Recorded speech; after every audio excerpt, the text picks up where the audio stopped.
সুপ্রভাত বন্ধুরা।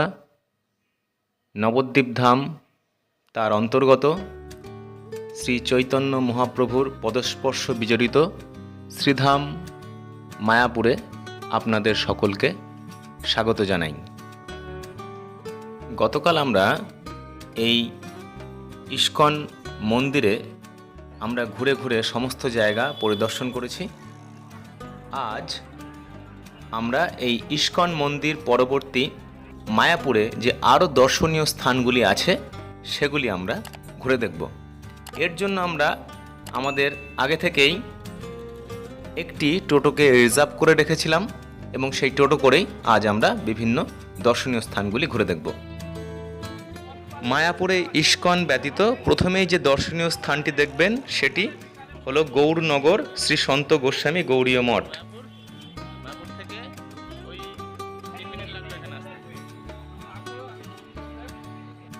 মন্দিরের ভেতরে ছবি তোলা নিষেধ। মন্দিরের মধ্যে রয়েছে রাধা কৃষ্ণর বিগ্রহ। দর্শন করে আসুন, এখানে কমপক্ষে 10 মিনিট সময় দিন, ভালো লাগবে। আরও 5 মিনিট আমাদের টোটো চলার পর এসে থামলো একটি মন্দিরের সামনে। এটি সারস্বত গৌড়ীয় শ্রমণ আশ্রম।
এটি দ্বিতীয় গন্তব্যস্থল।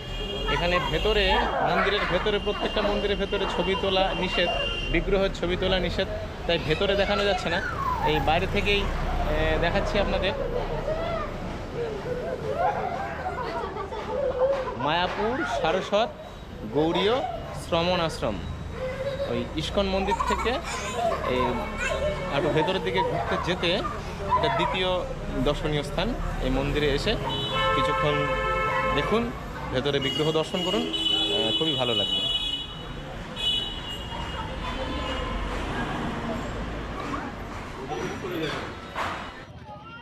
আমরা শ্রমণ আশ্রম দর্শন করে চলে এলাম পরবর্তী আমাদের দর্শনীয় স্থান শ্রী অদ্বৈত গোসাইয়ের আশ্রমে,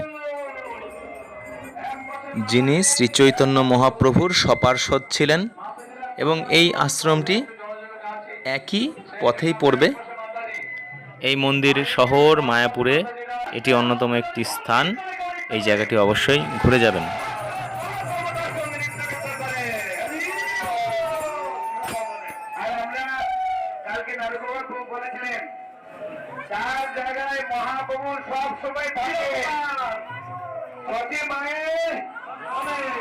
নিত্যানন্দ রাঘব অবরে আর শিবা অবরে।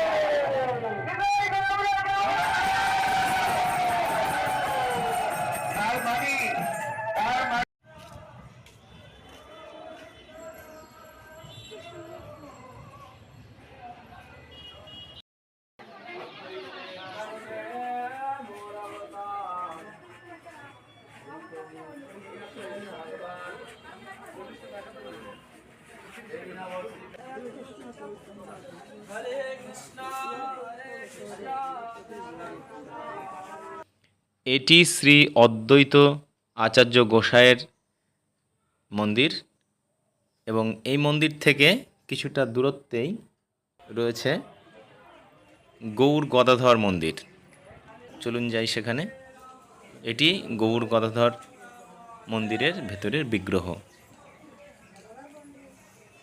সব মন্দিরে এরকমভাবে ছবি তোলা যায় না, এখানে সম্ভব, তাই আপনাদের দেখাতে পারলাম।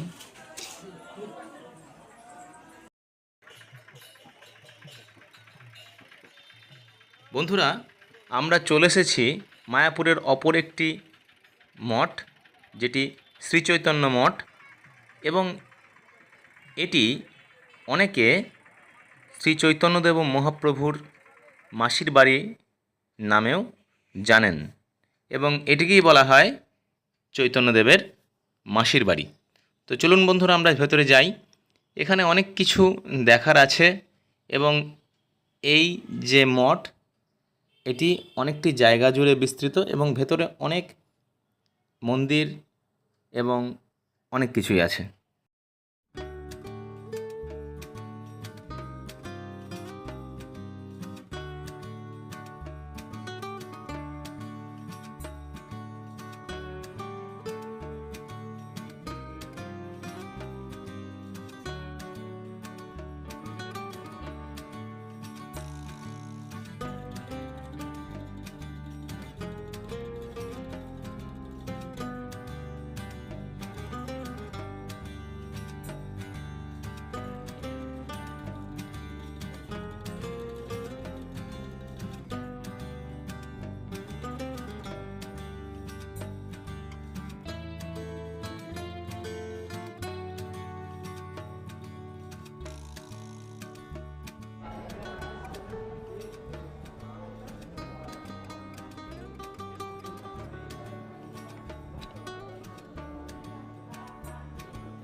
শ্রী চৈতন্য মঠের মূল মন্দিরের প্রবেশপথ, অবিদ্যাহরণ সারস্বত নাট্য মন্দির।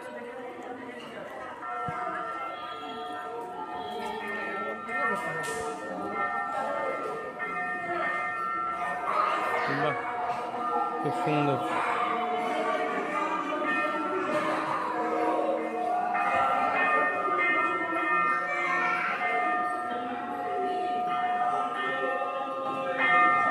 চৈতন্য মহাপ্রভুর সকল জীবনের বিভিন্ন দৃশ্য এখানে ফুটিয়ে তোলা হয়েছে, খুব সুন্দর।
প্রচুর মাছ আছে না?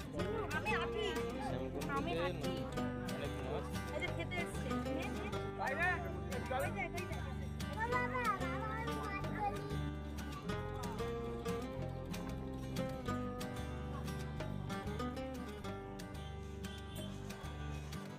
আমরা শ্রী চৈতন্য মঠ দর্শন করে চলে এলাম শ্রী চৈতন্য মহাপ্রভুর জন্মস্থান সেখানে।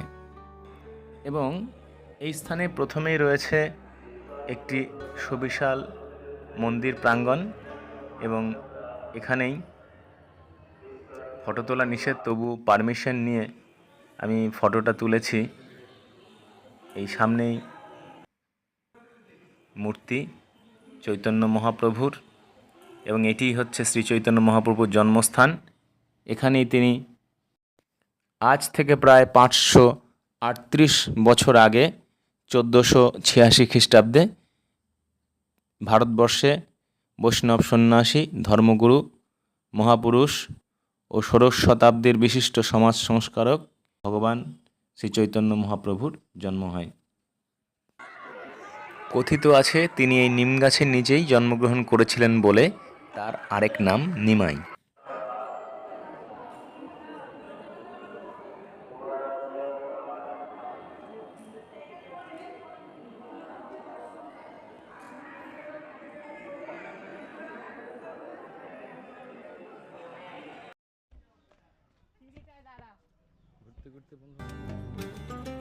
বন্ধুরা, আজ আমাদের পরবর্তী দর্শনীয় স্থান হলো বল্লাল ঢিপি। এটি এই নবদ্বীপের মায়াপুর থেকে মোটামুটি 4 কিলোমিটার দূরে অবস্থিত একটি ঐতিহাসিক প্রত্নতাত্ত্বিক স্থান। এটি মোটামুটি খ্রিস্টীয় 12 শতক বা তার আগেই 1982 থেকে 1989 এই সালের মধ্যে ভারতীয় পুরাতত্ত্ব সর্বেক্ষণ আর্কিওলজিক্যাল সার্ভে অফ ইন্ডিয়া এই জায়গাটির খনন কার্য সম্পন্ন করেন, এবং তারা তখন এখান থেকে বিভিন্ন ধরনের প্রত্নতাত্ত্বিক সামগ্রী উদ্ধার করেন।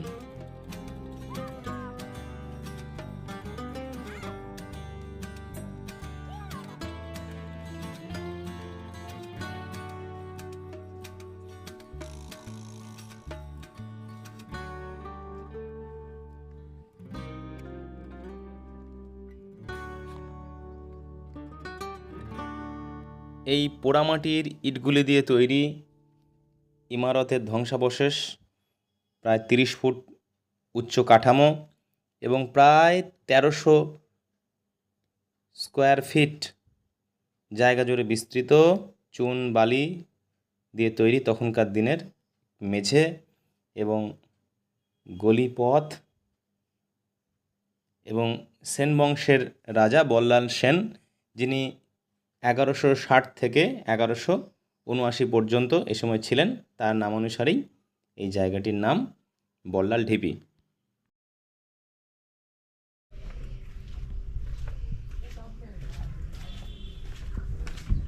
প্রাচীনকালে এই ইটের মধ্যে যেন ইতিহাস লুকোনো আছে।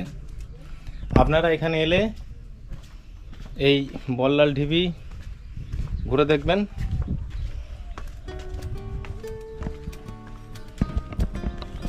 এগুলি খনন কার্য করে এগুলি বের করেছে। এই হচ্ছে বল্লাল ঢিপি। বামনপুকুর হয়ে আসতে হয় ইস্কন মন্দির থেকে প্রায় 7-8 কিলোমিটার দূরে অবস্থিত। আসার পথেই পড়বে। এখানে এসে ঘুরে দেখুন, শুধুমাত্র এই ইটের এই খিলানটাই আছে।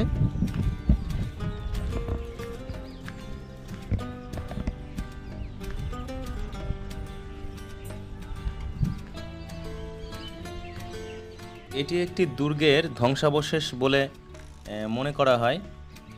এছাড়াও রয়েছে অন্যান্য দিকে অসংখ্য নিদর্শন।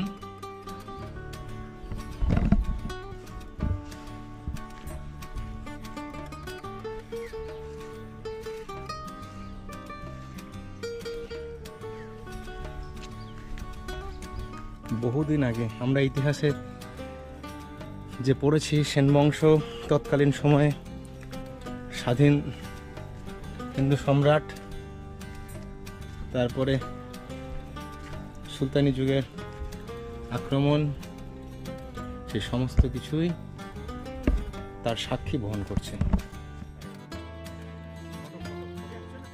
এটি একটি মন্দিরের সিঁড়ির অবশেষ।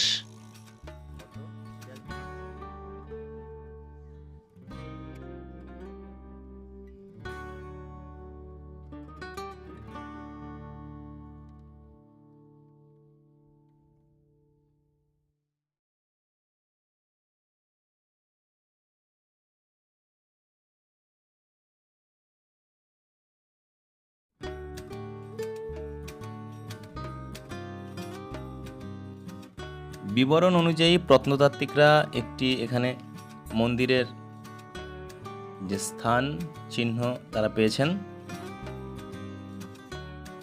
এই যে এখানকার স্ট্রাকচার, এই স্ট্রাকচার নিয়ে ঐতিহাসিকদের মধ্যে যদিও মতভেদ রয়েছে। এটি একটি বৌদ্ধ স্তূপ অথবা বিহারের মতো তার ধ্বংসাবশেষ এবং সম্ভবত 11 থেকে 13 শতকের মধ্যে নির্মিত, এবং এটি সেন রাজবংশের রাজধানীর একটি অংশ। এটি সিংহের মুখযুক্ত একটি প্রাচীন পাথরের নিদর্শন। এখানে সম্ভবত আগে একটি স্নানঘর ছিল।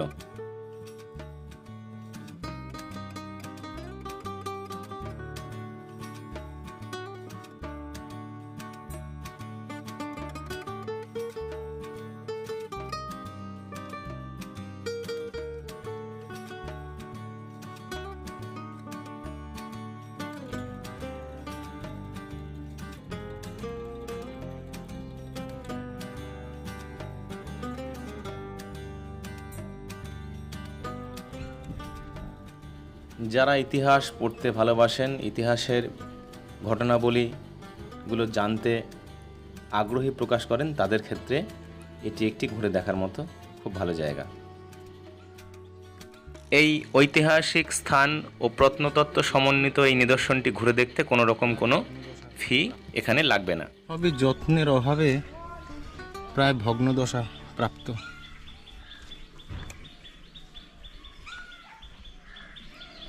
আজ ইতিহাসের সাক্ষী বহন করছে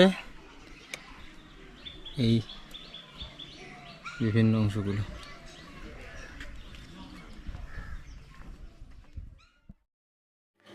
আমরা বল্লাল ঢিপি দর্শন করে চলে এলাম মায়াপুর থেকে বামনপুকুরে আসার পথে অন্যতম একটি পুরাকীর্তি হল চাঁদ কাজীর সমাধি। শ্রী চৈতন্য মহাপ্রভুর জীবনী গ্রন্থতেও এই চাঁদ কাজী ইনার কথা উল্লেখ আছে।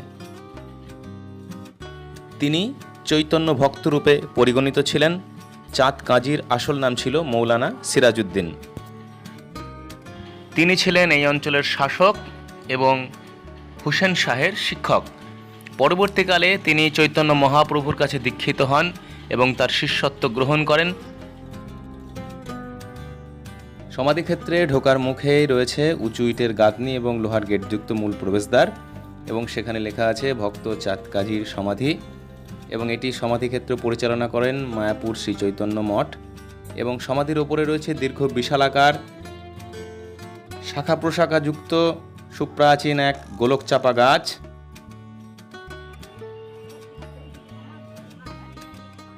এই সমাধির ওপরে আজও দাঁড়িয়ে রয়েছে সেই প্রাচীন প্রায় 500 বছরেরও বেশি পুরনো এই গোলকচাপা গাছ।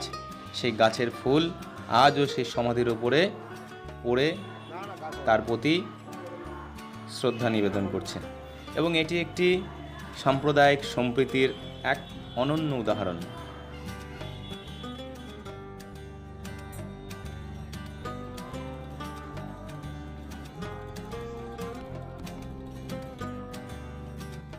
বন্ধুরা, আমাদের শেষ দ্রষ্টব্য স্থান শ্রী শ্রী জগন্নাথ, বলদেব ও সুভদ্রা মন্দির। এই মন্দির পরিদর্শনের মধ্যে দিয়ে আমাদের আজ এই সফর শেষ হবে। তো চলুন বন্ধুরা, যাই ভেতরে মন্দিরটি দর্শন করতে।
এই মন্দির দর্শনের মধ্যে দিয়ে আমাদের আজকের এই ভ্রমণ শেষ হলো। আপনার নাম বলেন। আমার নাম হচ্ছে আলহামদুল শেখ। আমি এখানকার টোটো চালে আশপাশে মন্দির দর্শন করি। পুরো পেট ভাড়া নিই, 400 টাকা নিই। আবার সময় অন্তর দূরপাল্লা গেলে 500 টাকাও নিই, 600 টাকাও নিই।